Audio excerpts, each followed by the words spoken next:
Welcome back to another First Chapter Friday. Today we will be reading Pax, Journey Home by Sara Pennypacker. Chapter 1. Pax ran. He always ran. Nearly a year after he'd last been caged, his muscles still remembered the hex wire. This morning the running was different, though. This morning the fox ran because below the hard, matted forest floor, below the crusts of snow that remained in the deepest pine shades, and below the wafers of ice lacing the puddles, he smelled it. Spring.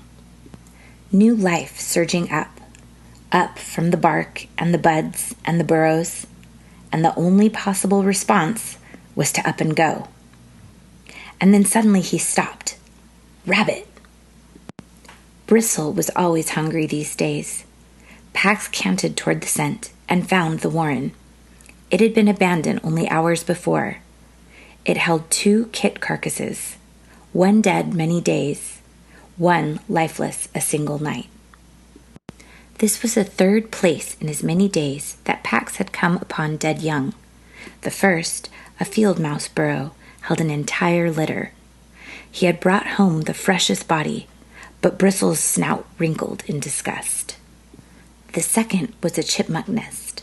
Bristle had refused the meal of dead pups, too, so Pax didn't bother with the rabbit kits.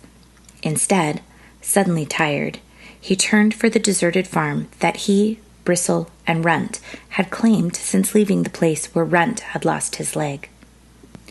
Bristle wasn't in sight, but she was near. He trotted along her trail to an old shed. A hole had been tunneled under its steps. Freshly scraped dirt scattered all around. Pax followed her scent. Bristle was curled in the back of the new den, her bright fur clumped with sand. She opened one sleepy eye to her mate, then settled her face back onto her paws. Pax was baffled. The morning air was already warming and held no threat of storm. Even more perplexing, there was a scent in the den he had never encountered before, but that he knew as well as his own. It was of Bristle, but it was not Bristle. He nosed her neck, asking her to track the air. New? Yes, new. Us? Pax still did not understand. Bristle rolled onto her back and stretched out her round belly. Kits, soon. Then she curled back onto the clean sand. Pax watched her every breath until she fell asleep. He backed out of the den, gave a single bark, and then he ran. This time he ran because if he didn't, he would burst. And that concludes Chapter 1 of Pax, Journey Home by Sara Pennypacker.